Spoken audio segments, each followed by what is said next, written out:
Народ, всем привет! Lancer, Mitsubishi Lancer в 10 кузове, значит 2008 год, что был посторонний звук сзади, и я хочу добраться и посмотреть, в чем проблема, то есть ныряем под яму. Так, при наружном осмотре я пробежался по всем сайлентблокам, потрогал стойки стабилизатора заднего, суппорта я делал, многорычажка здесь, в принципе, как бы пробежался здесь, посмотрел, ну, увидел вот такой вот момент у нас со втулочками стабилизатора. Они люфтят, когда возьмешь, пошатаешь, ну, есть люфт с одной стороны, короче, и с другой стороны. Если присматриваться, то, конечно, такой разбитый расклад, то есть их проще заменить, чем ездить с такой вот проблемой. Стоят они недорого, но также параллельно смотрите вот на эти все сайлентблочки. Тут если многорычажка, то каждейший надо сайлентблок пересмотреть, вставить, может быть, фомочку, чик-чик-чик, проверить. Ну и как бы все, даже вплоть до этих стабилизаторов, которые у резинки, сальники, извиняюсь. То есть все полностью пробежал, посмотрел, замечания есть только по резинкам, втулкам стабилизатора. Это стойка стабилизатора, а это втулочка. Так, и стоечки у меня открутили, сейчас расскажу. Я выдашил не сколько здесь, сколько для того, чтобы показать, а сколько надо брызгать. Вот здесь есть сквозная гайка, в которую кручивается тот болт, ну, где мой палец там в темени, да?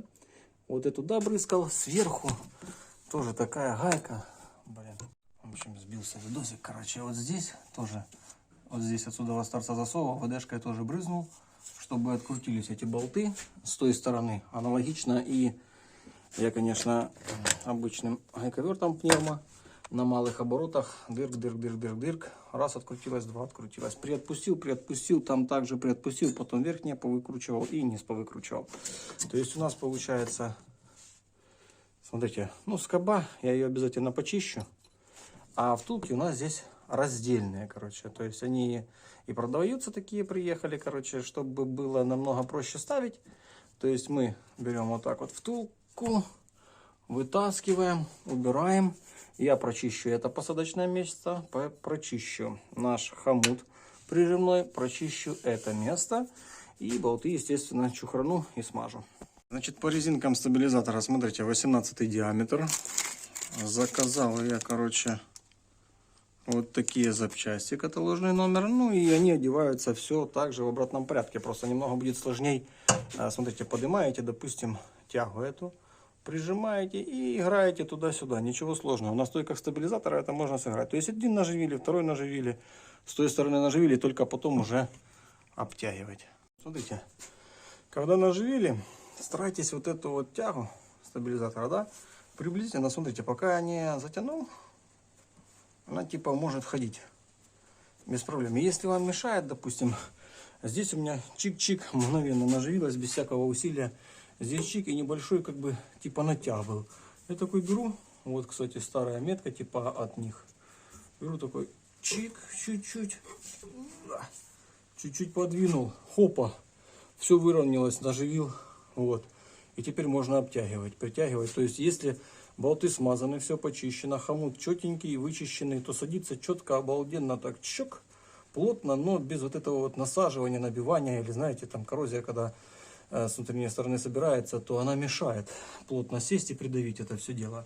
Ну, теперь центранули, выровняли. Затянули и вуаля, до свидания. То есть работа выполнена, ничего сложного нет. Если что-то не получается, можете играть тягой как-то, подравнивать. У меня было такое, что иногда не попадало. Может быть, здесь отпустить, может быть, иногда нужно отпустить стоечку стабилизатора. Но все-таки у меня все пошло без проблем. И по номиналу, то есть по стандарту, оно так и меняется. Главное, чтобы что? Не закисли болты. Болты всегда мажьте, и всегда вам следующий механик скажет спасибо и добрым словом упомянет. А если будете сами мудохаться, у вас таких проблем не будет. Эта смазка держится довольно-таки долго и хорошо. Ну а на этом, народ, у меня все. Всем, кому было это интересно, обязательно ставим лайкосики. Подписываемся на канал. Всем пока. Подписывайся на мой канал. Самое интересное, как всегда, впереди.